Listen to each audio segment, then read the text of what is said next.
Buenas noches, gracias por recibirnos como cada lunes en su hogar o en algún bar, o en donde sea. Empiezo haciéndole un reconocimiento a Enrique Peña Nieto. Después de 8 meses y medio, finalmente le respondió a Donald Trump y lo comparó con Hitler o Mussolini. Me pregunto, ¿es una, más allá de si es buena comparación, eso es lo que necesita México o estamos ante un exabrupto para desahogar o para satisfacer a quienes creemos que debemos responderle? Creo que no es eso lo que el país necesita, me atrevo a sugerir, sino lo que México requiere es una respuesta constante desde el primer momento para recordarle al señor Trump sus errores y también para llegar al público estadounidense, porque es una oportunidad dorada para poderles dar nuestro punto de vista y poder, si no influir, sí que nos tomen en cuenta. Y pongo de ejemplo lo que sucedió ayer en Columbus, Ohio. Hubo una reunión de Hillary Clinton con la audiencia de Ohio.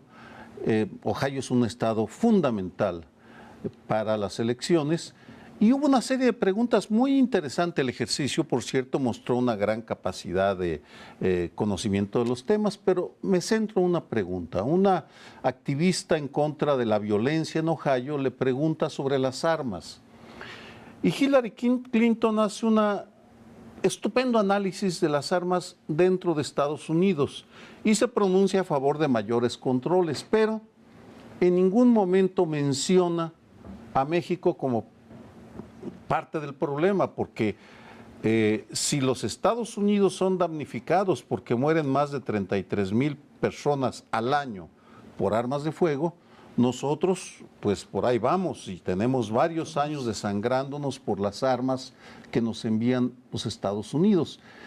Y Hillary Clinton y Sanders y todos los candidatos republicanos o demócratas guardan silencio sobre ese tema porque México está ausente del debate en Estados Unidos, porque nuestro gobierno y nuestros medios de comunicación y nosotros tampoco hemos sido capaces de transmitirles nuestro punto de vista para que se den cuenta que no solo somos jardineros, meseros o contrabandistas de drogas.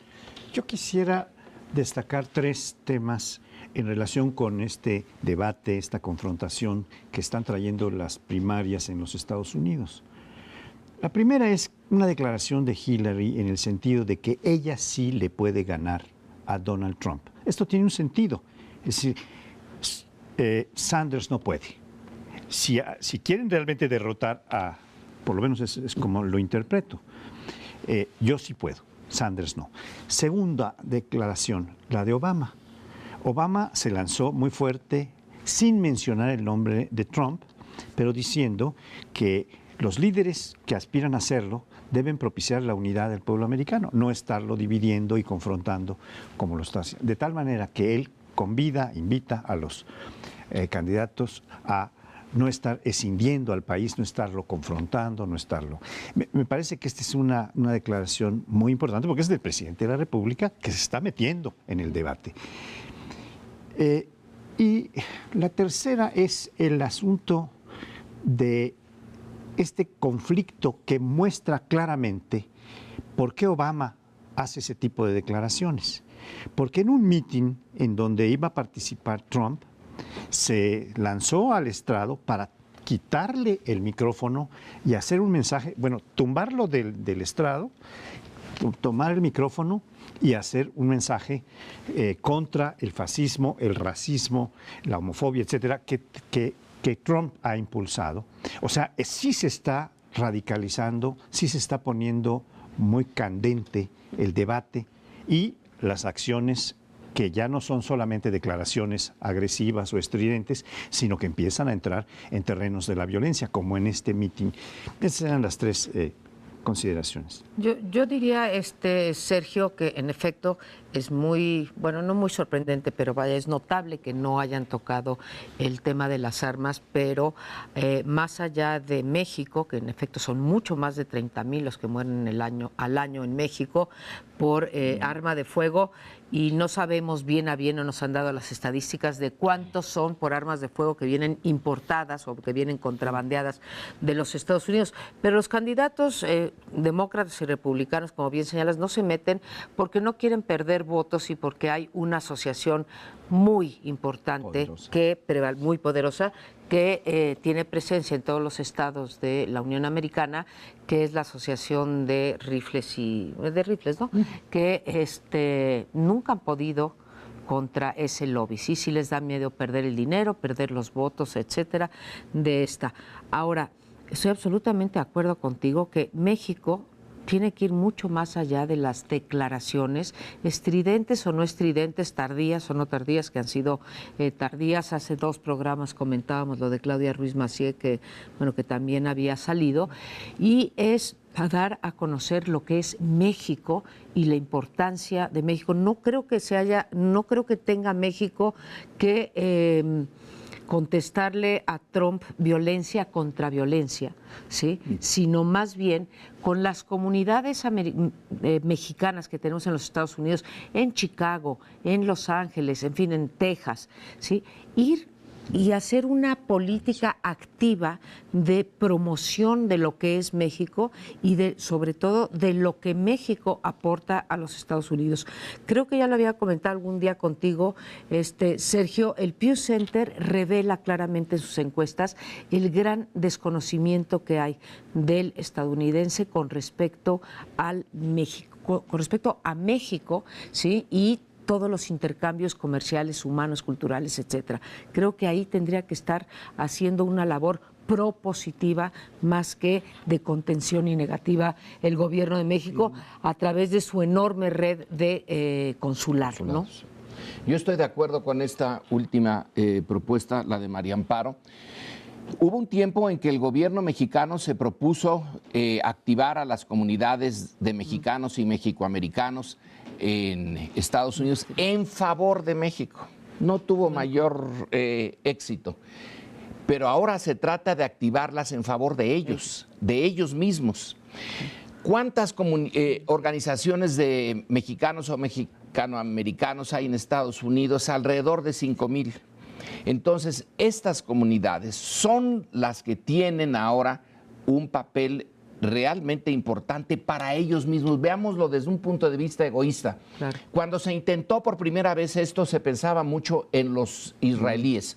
El lobby israelí manipulando o alertando, lo que se quiera, a los judíos norteamericanos en favor de Israel. Entonces, si mal no recuerdo, fue con Echeverría. Hacer eso con los mexicanos no tuvo mayor éxito. Pero ahora se trata de alertarlos para que se defiendan ellos de algo que les interesa a ellos. Y Julia Preston creo que nos dio la clave hace unos días en un artículo del New York Times, donde hace una entrevista que puede ser una muestra a una mexicana que es residente legal en Estados Unidos, pero que no tiene ningún interés o no tenía ningún interés en registrarse como, volverse ciudadana, registrarse y votar. No le importaba. Y esto es interesante. Hay una buena cantidad de mexicanos que, pudiendo ser ciudadanos americanos, no quieren, no les interesa. Y están legales ahí, trabajan, pero son nada más y exclusivamente mexicanos. Bueno, ahora hay que reactivar esa vieja iniciativa mexicana, pero con un sentido distinto, y decirles, ni modo, hay que conseguir la nacionalidad para votar, y si votan ese núcleo tan grande que son indiferentes a las elecciones en Estados Unidos, y cuando están las encuestas diciéndonos que van muy parejitos Trump y Hillary, ahí puede haber una muy buena defensa efectiva de los mexicanos y de México en Estados Unidos. Creo que estamos coincidiendo en lo esencial, y de hecho esta idea que propuse la ha estado argumentando Arturo Sarucán, quien fuera embajador de México ante Estados Unidos, con una serie de razonamientos. Lo que él dice es, desde el primer momento, México, el gobierno mexicano debería haber aprovechado la elección para responderle a Trump, pero en realidad estar hablando a la sociedad estadounidense, estar lanzando el mensaje de la complejidad de los problemas, porque, vamos, no ha salido jamás en esas discusiones el problema del lavado de dinero, ni Estados Unidos ni México, para alejarme de las armas, que pareciera, sí, es un tema que me preocupa porque es absurdo que el silencio, la indiferencia ante ese problema, pero el lavado de dinero, los mismos encargados en la frontera de vigilar que no envíen el dinero en efectivo, reconocen que no están preparados. En otras palabras, México también podría argumentar que debe construir un muro para frenar todo lo malo que nos viene de Estados Unidos, porque también ellos nos envían 400,000 felons cada año a México. Es decir, un felon es aquel que ha cometido un crimen, pero crimen puede ser pasarse un alto o cometer un asesinato. Nos están regresando 400,000 al año de una manera desordenada, porque el gobierno mexicano no tiene ni la capacidad ni la voluntad para contradecir a los Estados Unidos. Es esa parálisis, esa actitud timorata para defender nuestros intereses lo que me sublevaba y me subleva, porque tenemos todo para poder argumentar, hacer argumentos, decir, no, el muro lo queremos hacer nosotros, porque ustedes nos están enviando esto y esto, armas, dinero, gente, delincuentes, pero ese silencio, vamos, es absurdo. Y nos mandan en buena medida también el problema de la droga, aunque sea muy trillado. Yo creo que no deberíamos de cansar de repetirlo. Los consumidores, el mercado, ¿sí?, de los estupefacientes está ya. Aquí en México nos espantamos porque subió al doble, pero pues pasó de 1.3 a 2.6. Allá son millones de norteamericanos los que consumen, y uno no se bueno, sí nos preguntamos por qué aquí caen capos y capos, pero sigue pasando la droga para allá, porque allá hay un mercado al cual los norteamericanos no han querido, ¿sí?, enfrentarse a él vía la legalización, descriminalización o penalización, que ya sabemos que no funciona. Pero allí está los grandes distribuidores y también el narcomenudeo. O sea que también nos mandan eso. Ahora, ellos Trump en particular se queja de que les estamos quitando los empleos y que los negociadores norteamericanos del Tratado de Libre Comercio fueron unos pobres ineptos, babosos, y que los mexicanos les dieron 3 vueltas y que la calidad de los negociadores mexicanos fue fantástica, la de ellos malísima, que eso hay que cuestionarlo. Yo no estaba en favor del Tratado de Libre Comercio, pero ya existe. Entonces, hay que ahora preguntarse con cifras cuántos trabajos realmente se perdieron y cuántos se crearon en Estados Unidos. Eso lo puede hacer el gobierno mexicano. Decirles, miren, estos se crearon con el cambio de modelo, y contestar con cifras esas generalizaciones que hace Trump, que nada más suenan rimbombantes. México, China y Japón, porque ahora ya metió a Japón, también, ¿no? Sí. Son los que nos roban, pero cuando yo llegue van a ver lo que es negociar. Bueno, que el gobierno mexicano, más que decir se parece a Hitler o Mussolini, haga cuentas y diga, tantos se crearon y tantos desaparecieron. Claro. Tal vez habría que no decir que vamos a construir un muro, pero sí que vamos a construir un sistema de defensa para evitar, o hasta el máximo, ¿no? Pues el tráfico de armas, el tráfico de personas, el tráfico de estupefacientes, que vaya, con estos 3 tráficos ya tenemos para entretenerlos. Nada más que hubiera una red de contención que filtrara estas cosas, tendríamos una ganancia enorme. Ese murito. Yo creo que eso... Como aquí no tenemos la capacidad de construir ningún muro, sino salvo el de las ideas y las palabras, pues dejamos sentada nuestra postura, parece homogénea a favor de que tenemos que responder más para defender nuestros intereses. Terminamos y regresamos. Regresamos y con un tema, en este caso, del desempeño de nuestros gobiernos. Ya habíamos comentado en algunos otros programas esta disonancia, esta cosa absurda, que los partidos rechazados son los más votados. Bueno, según las encuestas que salieron la semana pasada, pues resulta que más del 78%, el 78% creo que votaría por el jefe de gobierno para ser candidato del PRD a la presidencia de la República. Y lo quiero contrastar para hablar de esta disonancia con, en el mismo periódico, que es el Universal, sale una encuesta en donde preguntan por el desempeño de nuestro jefe de gobierno y lo que dice es que 40% no le reconoce ningún logro, está su popularidad o el acuerdo con su forma de gobierno y con lo que ha hecho desde que llegó hace 3 años, por debajo incluso de Peña Nieto, ¿sí? 57% lo desaprueba, claro, Peña Nieto 56%, es un punto nada más, 40% dice que no tiene ningún logro y 82% dice que lo están rebasando los problemas.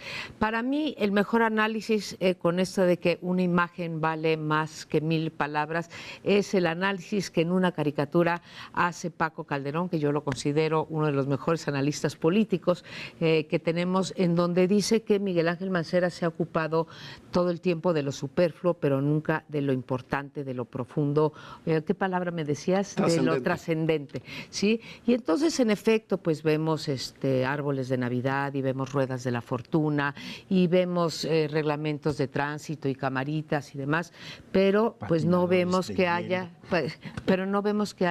inversión en transporte público en vez de que nos estrechen las calles. En fin, no vemos las cosas sustantivas y sí vemos muchos actos de corrupción o muchos actos de populismo o populares que además no están teniendo ninguna efectividad.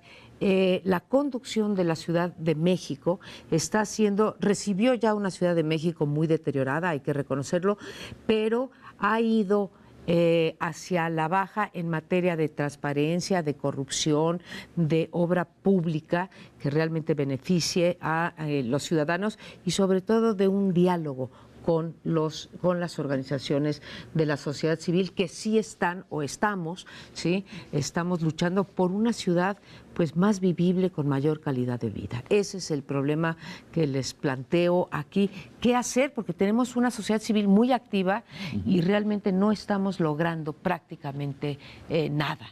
Pues mira, reconocer que están saqueando la ciudad es obvio y evidente, cómo están levantando edificios por toda la ciudad sin ningún tipo de criterio urbanístico. Planeación. Es también observable las ocurrencias, la rueda de la fortuna. Ya van en el 3er lugar, es decir, se va a construir una rueda de la fortuna en Chapultepec, que es uno de nuestros emblemas. Y empezaron van ya en el 3er lugar. Vamos. Ya van, después al auditorio y ahora ya no sé cuál van. Las ocurrencias, un gobierno por ocurrencias, vamos, al capricho de los inversionistas, al servicio de los inversionistas. También hay un problema muy grave en la negación del incremento en los crímenes ligados a la delincuencia organizada. Ya no estamos ante la ratería, estamos observando los indicios de que no solo siempre han estado los grandes carteles, sino que están empezando a competir por la plaza. La Unión de Tepito crece en poderío y por la ciudad ya empiezan a aparecer los descabezados, los desmembrados, los ejecutados, sin que exista una política para responder, así como no existe una coordinación efectiva con el Estado de México que arrastra su propia cauda de desorden. En suma, el Valle de México está convirtiéndose en una zona de acelerado deterioro que puede llegar en cualquier momento de los próximos años a situaciones incontrolables. ¿Qué hacer? es muy poco lo que podemos hacer en este momento porque los partidos están decididos a exprimirnos y exprimirle a la ciudad todo lo que puedan antes de que entreguen en el 2018 el poder a otras fuerzas. Creo que deberíamos de poner atención en un tema fundamental, vital. La rueda de la fortuna se puede ir rodando al precipicio. Los terrenos del aeropuerto. Ese es lo que se haga con esos terrenos, que ahorita se los están disputando entre el gobierno federal y el gobierno de la Ciudad de México. Pero para nosotros, ciudadanos, en realidad importa bastante poco si son el uno o el otro. Lo que queremos saber es qué se va a hacer con ese montón de terreno, que es quizá es probablemente una de las últimas oportunidades. Se destruyeron una enorme cantidad de áreas verdes. Ese tiene áreas verdes, tiene acuíferos, es santuario de aves. La de inercia nos dice lo que Sergio, bueno, y tú también, María Amparo, han puesto. Eso ha de ser una riqueza fantástica. Ya me imagino a Slim diciendo, bueno, aquí puedo construir 500 centros comerciales, levantar tantos edificios. Debía de ser imposible usar los terrenos del aeropuerto para cualquier cosa comercial. Y eso sí va a tener una repercusión en los años y años por venir. Ese debía de ser uno de los temas que Mancera tendría que estar poniendo en el centro de la discusión, y la rueda de la fortuna eso, que se vaya rodando. Sí. Hay otro tema que está tratando de ser puesto en el centro de la discusión sin conseguirlo, pero el intento es importante porque es la convocatoria a un constituyente para hacer una constitución de la Ciudad de México, en donde muchos ciudadanos se preguntan, bueno, ¿qué vamos a ganar los ciudadanos con una nueva constitución? Pero hay otros juristas avesados como Diego Valadez, que ha declarado recientemente pues que esa va a ser una ley más, dijo, como diciendo, no va a ser una constitución. Ha habido críticas muy severas en cuanto a la forma en que se piensa organizar el constituyente y el costo del constituyente, que va a ser de más de 400 millones de pesos. Tenemos muchas necesidades para estar invirtiendo en eso. Si fuéramos a ganar algo muy importante, valdría la pena invertirlo, pero con las camas que nos faltan en los hospitales, la educación, las bancas que nos faltan para las escuelas, etcétera, pues 400 millones no son despreciables cuando vamos a hacer algo que puede resultar relativamente inútil o poco benéfico para la ciudadanía en su conjunto. Estamos ante la presencia de un llamado constituyente que va a ser hecho va a ser instituido con autoridades constituidas, lo cual es una cierta contradicción, porque los constituyentes originarios que hacen una constitución tienen que ser electos por el soberano, es decir, por la población ciudadana que está en ese territorio. De tal manera que, habiendo 40% del constituyente que va a ser, pues yo diría que espurio democráticamente hablando, porque va a ser de dedo, van a poner diputados y senadores ¿de qué? Del DF, de Durango, de Chihuahua, etcétera, para que legislen sobre una realidad que no conocen. Es verdaderamente demencial la contradicción, y eso sí se está discutiendo. Todo esto yo creo que puede estar afectando, porque el presidente, el jefe de gobierno del Distrito Federal, de la Ciudad de México ahora, bueno, es que todavía es del Distrito Federal, porque todavía no se ha confirmado. Tiene como responsabilidad presentar el proyecto de constitución, para lo cual ha convocado a 28 notables, dicen, que le van a ayudar en la redacción. Pero pues son de chile, de dulce y de manteca, van a llevar a hacer propuestas. Hay del PRD, de Morena, independientes, representantes de minorías. ¿Quién sabe qué van a hacer en un aquelarre de este tipo? 28 personas, ¿no? Bueno, tú dices que van a ser los diputados y senadores, que van 28, también van representantes de los dos ejecutivos, representantes de Miguel Ángel Mancera y representantes de Enrique Peña Nieto, o sea, ¿cómo por qué? Y luego los independientes, pues con muy poco chance de llegar, porque otra vez pues tienen que contar una cantidad de firmas. A varios de nosotros nos han ofrecido, tienes que juntar 73,000 firmas para entrar a una farsa, porque digo, tú solita ahí diciendo, oigan, ¿saben qué? Que sí sean presidentes municipales municipales y no alcaldes, porque esas son de las mentiras que nos cuentan. Ustedes sabían que no van a ser presidentes municipales, van a ser alcaldes. ¿Y saben por qué es? Porque no. Es lo mismo jurídicamente. Es lo mismo jurídicamente, pero Ahora, les van a poner alcaldes para que los delegados, los que hoy son delegados y mañana alcaldes, no puedan cobrar el predial. Porque ustedes se imaginan que Xóchitl Gálvez, con el predial de Polanco, Las Lomas, Bosques de las Lomas, etcétera, sería la mujer más rica de o sea, la gobernante. Bueno, la delegación, bueno, sí, perdón, perdona, Xóchitl, quiero decir, la gobernante, la gobernante con más recursos para esto. Esto de la Constitución, ¿qué es? Pues es parte de la campaña de Miguel Ángel Mancera, porque como bien señalas, ni nos va a hacer ciudadanos de primera, ni vamos a mejorar nuestra calidad de vida gracias a esa Constitución. Somos, por fortuna, una ciudad de avanzada, la de más avanzada en derechos, y yo lo reconozco y lo felicito, pero no nos va a mejorar la calidad de vida. Esto es una estrellita de campaña para Miguel Ángel Mancera, que otra vez se ocupa de las cosas superfluas. Bueno. Era una precisión a tu intervención cuando dijiste que el 78% apoyaba a Mancera, eran 78% de los perredistas. De los perredistas, sí. No de la población. No. Entonces no habría contradicción entre los perredistas y la población en general, porque pues declararse perredista ya es un asunto de dignidad. No, o sea, perdóname, sí. Yo ya no les creo, o cada vez les creo menos a los partidos y no acepto participar en ninguno de sus eventos. Y si el Verde, que es el ecologista, compra nuestra propuesta de que eso se vuelva una reserva del aeropuerto, ¿cómo ves? Bueno, pues primero que la agarre, luego que nos demuestre que no hay un negocio detrás. Okay. Y finalmente... ¿A nosotros cuánto nos va a tocar? Bueno, eso te... Y una vez demostrado el punto, pues entonces ya sí se puede apoyar a alguien, pero mira, de declaraciones y de lenguas uno se puede comer muchos platos, pero a la hora de la realidad prevalecen los intereses y el Verde es un partido que hace negocios, no defiende el medio ambiente. Y coincido contigo, la batalla por el aeropuerto tiene que unirnos a quienes queremos una ciudad diferente. Lo que están haciendo con México, la Ciudad de México, es un crimen. Y se lo digo a Miguel Ángel Mancera, que es un irresponsable que jamás habla de los asuntos importantes como el saqueo urbanístico o como otros temas que nos preocupan, la corrupción, por ejemplo. Puede ser que la memoria me falle, pero son 7,000 hectáreas las del aeropuerto. No, 750. 700, bueno.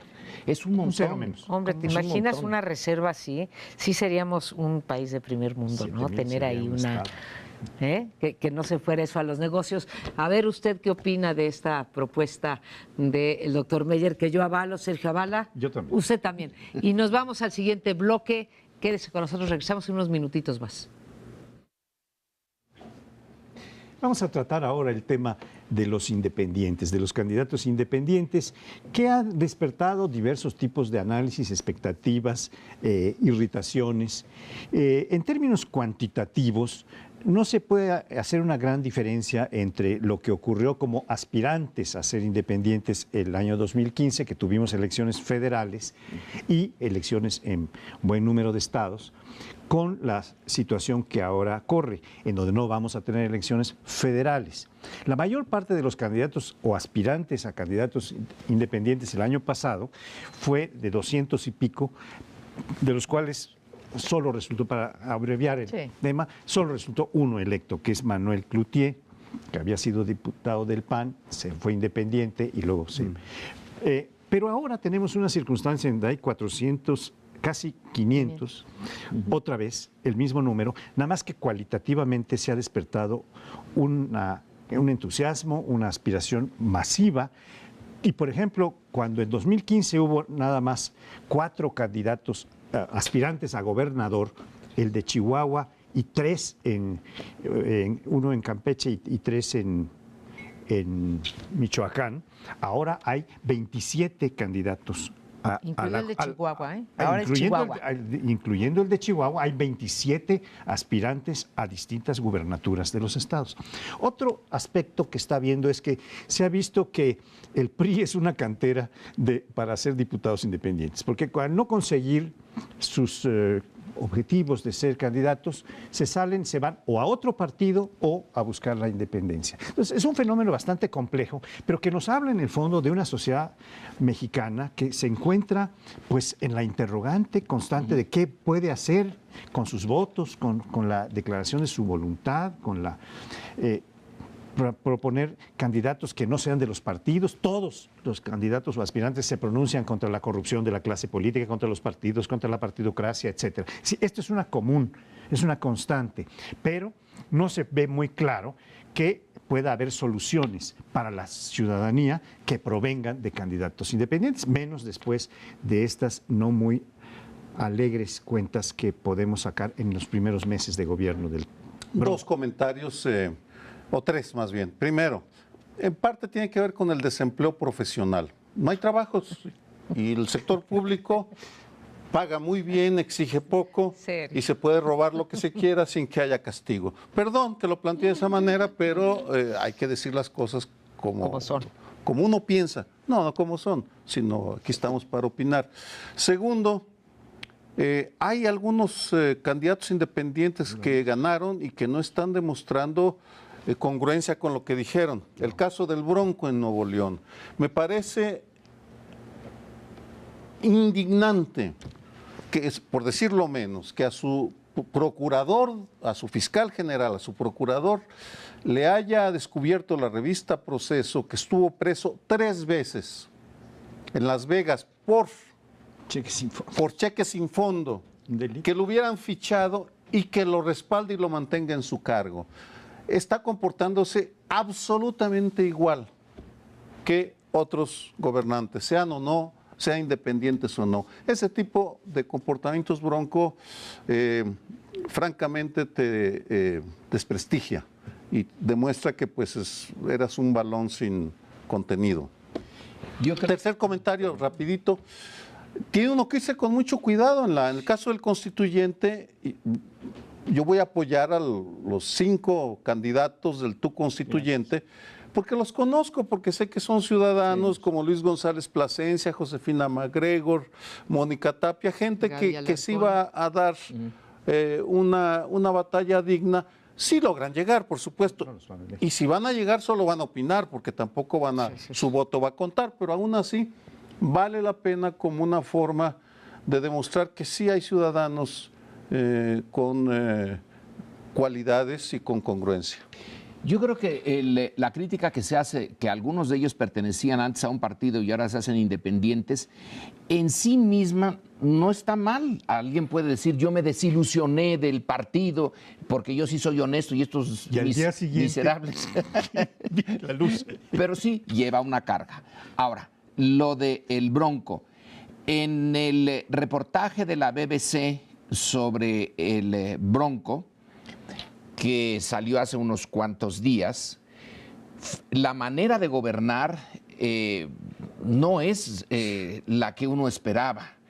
La reportera de la BBC va, lo sigue, llega a Palacio, una señora desencajada dice que su hijo no tiene para estudiar, entonces él rápido pide, denle una beca. La señora sigue desencajada y entonces le dicen, denle un trabajo. Bueno, eso era la manera de gobernar. Me lo imagino yo a Saturnino Cedillo, el cacique de San Luis Potosí, o a Gonzalo N. Santos, diciendo 50. Lo mismo, exactamente lo mismo, 70, 80 años atrás. Esa no es la manera moderna de ejercer el poder. Y no es nada más el procurador, ya son 10 cargos que le han, o se han ido, porque no aguantan eso, o el que compraba las cobijas, que salieron 3 veces más caras. Ese es más o menos el Toallagate de Fox, que desde el principio empezó ahí el problema del mal uso de los recursos públicos en la casa presidencial con Fox. Bueno, aquí es el equivalente. No está saliendo lo que los regiomontanos esperaban. No, decías tú que se vale decepcionarse de un partido y sin duda y pasarse a otro. Yo estoy de acuerdo contigo. Por mencionar algún personaje histórico, Winston Churchill lo hizo y lo hizo 2 veces, ¿no? No nada más una. El problema es que estos se decepcionan, ¿sí?, en el momento en que no reciben la candidatura. ¿Sí? Porque si se va de un partido, sí, pasan 2 años y te postulas por el otro con el que comulgas más ideológicamente, pero aquí todos estos que mencionaba Paoli, la mayoría son el día anterior, como no los postularon, se decepcionaron. Ándale, se fueron para el otro partido. Entonces, yo creo que hay que decir también las cosas como uno cree que son. Tu calidad, tu integridad, ¿sí?, tu profesionalismo, eso no está en función de que estés en un partido o de que seas independiente. Hay gente que tiene preferencia por no militar porque no quiere tener ciertas restricciones y entonces hay buenos y hay independientes buenos y malos, algunos que Dios nos guarde que llegaran al poder, y hay partidarios buenos y malos, que Dios nos guarde también que lleguen al poder. No está en función de que pertenezcas a un partido. Yo creo que en los partidos hay gente íntegra, ¿sí? Normalmente no son los que llegan hasta arriba, pero hay gente íntegra, si no, no podría funcionar ni este gobierno ni los partidos, de verdad, ¿sí? Hay más gente íntegra, lo que pasa es que los otros son más notables. Mi punto, ¿sí? ¿Que me quieres interrumpir? Órale. No. Va. Te oigo muy optimista. ¿Cuál sería el porcentaje de gente íntegra en tu opinión? Pues yo creo que, a ver, en los gobiernos, pues la gran mayoría que están ahí abajo, sí, que no cuentan. El problema es que tenemos unas élites pero muy corruptas, sí, y que desde ¿Y de luego las élites qué porcentaje sería íntegro? No me pongas contra la pared. Estoy en una investigación sobre eso, sí, pero esta cuestión de los independientes sí tenemos que educarnos, ¿sí? Y ver que el problema está en qué se está planteando. Para mí lo más importante es lo que hacemos muchos de nosotros, que es presionar los gobiernos en cierta dirección de agenda ciudadana, lo que se ha logrado en términos de la marihuana, en términos de echar para atrás o echar para adelante las sociedades conyugales en esta ciudad, o el derecho de las mujeres a interrumpir el embarazo. Eso que hemos presionado a los partidos para hacerlo, ¿sí? Yo creo que eso es lo que rinde resultados más que el carácter de independiente o no independiente. Yo no quiero dictadores benevolentes.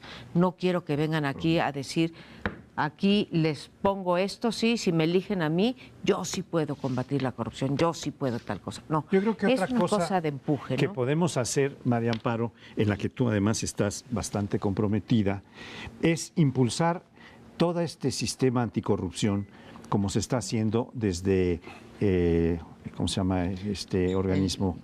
Desde Causa en Común. Y el director, INCO. muy querido amigo mío que trabajó con nosotros, Max Kaiser, que es ahora el nuevo zar, desde esa perspectiva de anticorrupción, porque está lanzando todo este proyecto de 3 de 3 para que sea aprobado. Y eso es un asunto de lo que sí podemos hacer los ciudadanos, simplemente para completar esta enumeración que estabas haciendo y que está muy en el día, porque están en el momento de recogerse las firmas para poderse aprobar este tipo de cosas o lanzar como una... Esperamos el miércoles poderla presentar o el jueves. Sí.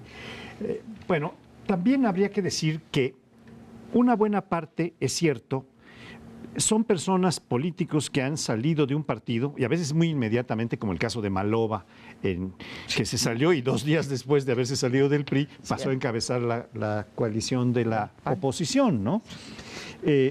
Pero hay alrededor de 3 de cada 10, según un registro que acaban de publicar, que no son provenientes de partidos, sino que son ciudadanos destacados, bien intencionados, empresarios, como el caso de Barraza en Chihuahua, etcétera.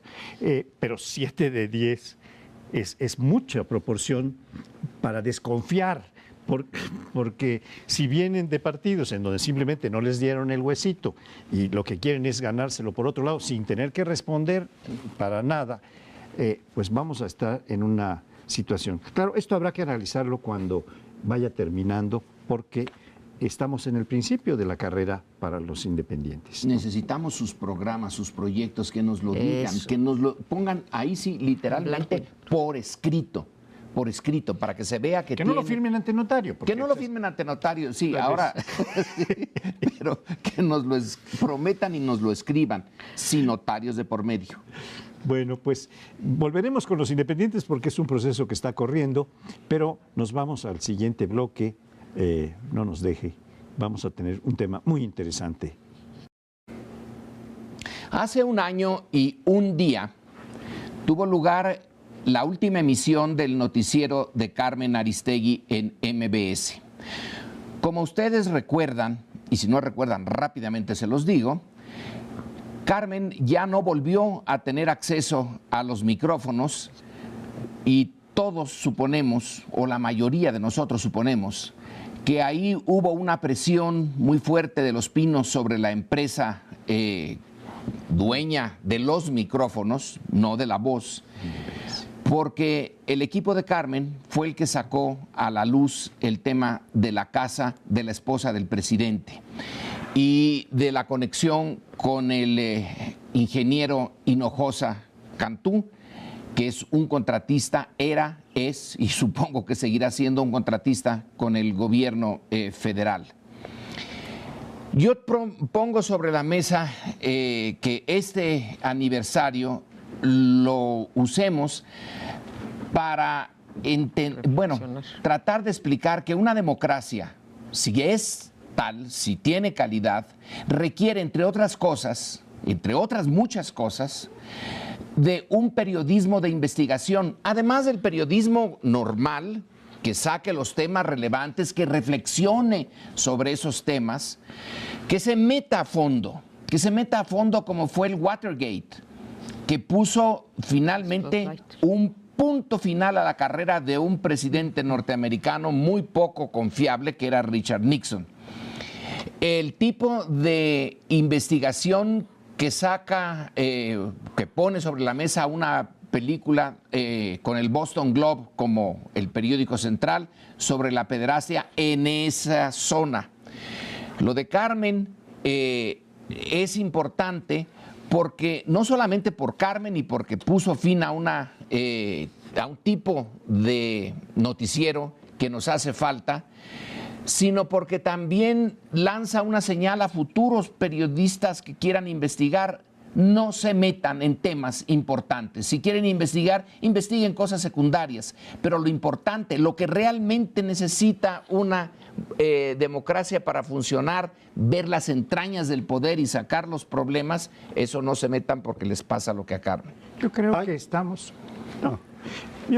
en presencia de un año pi, como alguien decía, porque pi es la fórmula de 3, 14, 16 y hoy es mes 3, marzo, 14 de marzo del año 16. Pero en fin, a propósito de conmemoraciones y solidarizándome con esta recordación que hacen sobre el despido injustificado y claramente motivado por razones políticas y por haberse denunciado un conflicto de interés que es un delito de los servidores públicos. En cuanto a Carmen Aristegui, quiero recordar a otro gran periodista, hoy fallecido hace más de 4 años, mi querido Miguel Ángel Granados Chapa, que era constante y sistemático en un mar proceloso de corrupción, de compra de medios, desde que era un muchacho jovencito, denunciando las trapacerías de los presidentes, las donaciones que le hacían de rancho a López Portillo, hizo una cantidad de cosas y rechazando una serie de bienes que le ofrecían para calmar sus ansias de difusión de la verdad y de la corrupción, de la prevaricación que hacen los políticos, los que tienen poder, y que pues ahora nos hace mucha falta junto con la presencia de un noticiero como el de Carmen Aristegui. Creo que Miguel Ángel fue una muerte temprana y creo que era un personaje que tiene el mérito de haber sido no un equipo no tener un equipo detrás, sino hacer su investigación a base de su propia iniciativa, de estar buscando y de estar señalando, porque era abogado y era periodista de las dos carreras, y como abogado señalaba los delitos en los que estaban incurriendo, indiciaba a los delincuentes y les decía hasta a los presidentes cómo debían actuar. Como quieras. Voy a abordar otro ángulo del problema igualmente grave.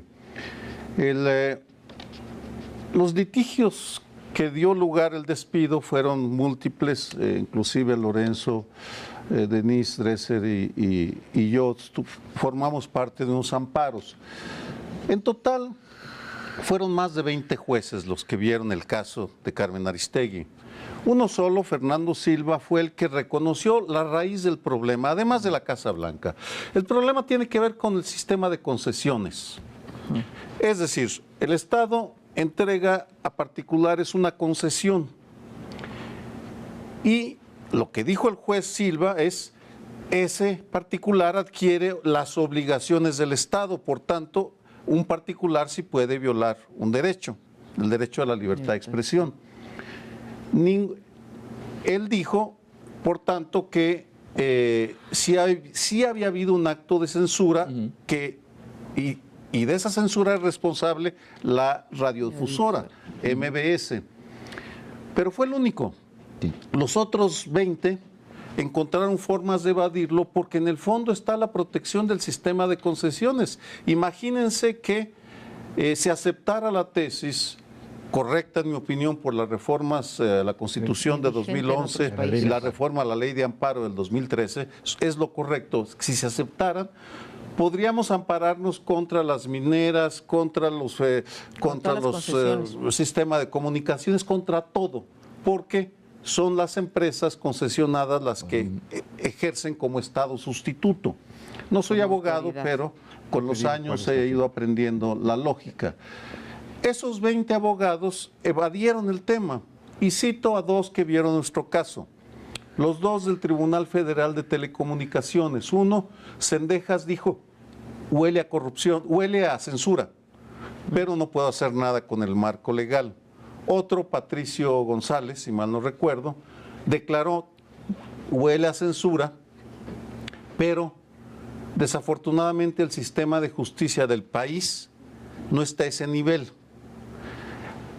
El punto al que voy es que no solo los concesionarios hacen lo que quieren, sino que el sistema judicial se pone al servicio de los poderosos cuando uno lleva asuntos para que decidan, es decir, estamos sin protección. Por eso a mí me despidieron del dictamen de Veracruz cuando critiqué al gobernador Duarte. Por eso probablemente despidieron el día de hoy a Maite Azuela del Universal sin darle ninguna razón. Y por eso, de una manera sistemática, hay un ataque sistemático en contra de la libertad de expresión, porque quienes gobiernan y controlan este país quieren silenciar las voces independientes. Eso celebramos y eso lamentamos el día de hoy.